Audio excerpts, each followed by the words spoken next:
আমার প্রিয়জনেরা, প্রভু যীশু খ্রিস্টর নামে সকলকে জানাই অভিনন্দন। কেমন আছেন? ভালো আছেন তো? সাহসের সহিত আছেন? আনন্দের সহিত আছেন? সর্বদা যাতে আমরা প্রভুতে আনন্দিত থাকি। প্রভু প্রত্যেক দিন তার বাক্য দ্বারা আমাদের সাথে নানাভাবে কথা বলেন। প্রতিদিন উনি আমাদের পথ দেখান।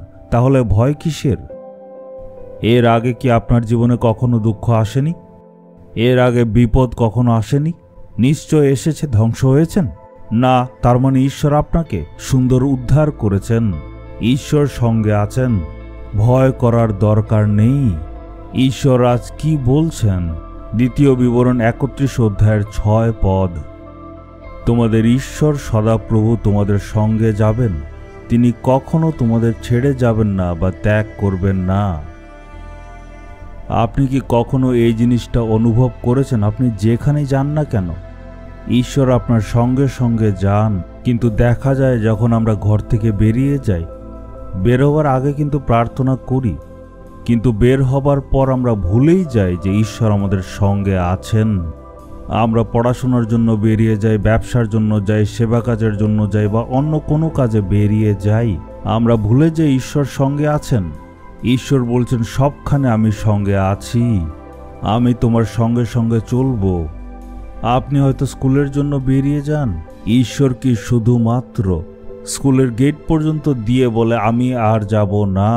এমন কি উনি কখনো বলবেন না? উনি আপনার সঙ্গে সঙ্গে যাবেন, ক্লাসে যাবেন।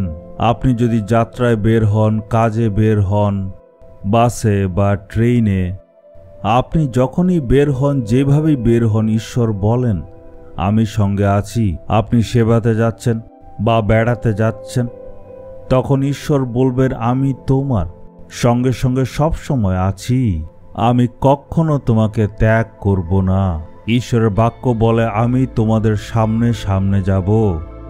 প্রভু আপনি এখানে দাঁড়ান, আমি এগিয়ে যাচ্ছি, এমন বললে কি উনি মানবেন? মানবেন না। আমি তোমার সঙ্গে সঙ্গে সবসময় আছি। আমাদের ছায়া আমাদের সঙ্গে সঙ্গে থাকে, সেটা কি আলাদা আমরা করতে পারি? এটা সম্ভব নয়।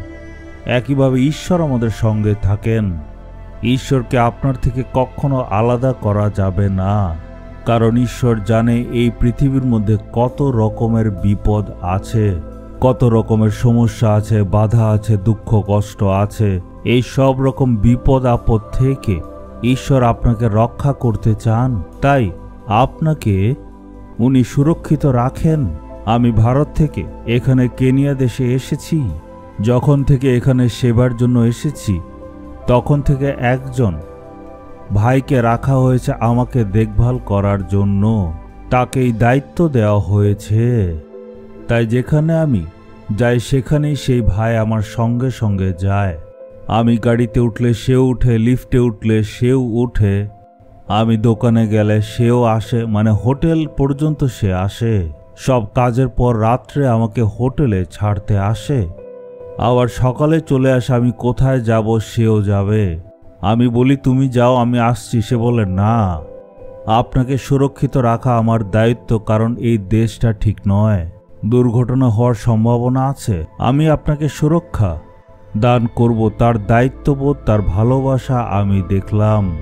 আমি আশ্চর্য হয়ে গেলাম। যাত্রার প্রথম দিন থেকে আমি তাকে দেখছিলাম, যাত্রার শেষ দিন পর্যন্ত সে সঙ্গে ছিল।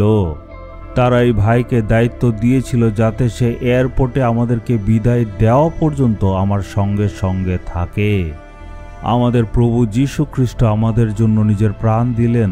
উনি কি আমাদের ছেড়ে দেবেন? তুমি এদিকে যাও, আমি ওদিকে যাই, এমন বলবেন না। আমি সঙ্গে আছি, আর তুমি যেখানে যেখানে যাবে আমি তোমার সঙ্গে সঙ্গে যাব। আপনি গাড়িতে উঠলে উনিও গাড়িতে উঠবেন, আপনি ট্রেনে উঠলে উনিও উঠবেন, মানে আপনাকে উনি কখনো একা ছেড়ে যাবেন না। ঈশ্বর আমাদের প্রেম করেন, তাই আমাদের সুরক্ষিত রাখেন। মনে এই বিশ্বাস নিয়ে আমি অনেক জায়গায় গেলাম আর সুরক্ষিতভাবে সুন্দরভাবে সেবা কাজ করলাম। আমার জ্ঞান দিয়ে সেগুলি সম্ভব হয়নি, ঈশ্বর আমার সঙ্গে সঙ্গে ছিলেন। আমি যেখানেই যাই না কেন ঈশ্বর সঙ্গে আছেন।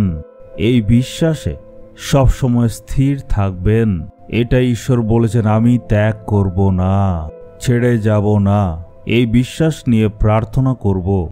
বুকে হাত রেখে আপনি বলুন, ঈশ্বর, আপনি প্রতিজ্ঞা করেছেন আমি তোমার সঙ্গে সঙ্গে থাকব। এটাই আমার জন্য যথেষ্ট। যিশুর নামে চাইলাম, আমেন, আমেন।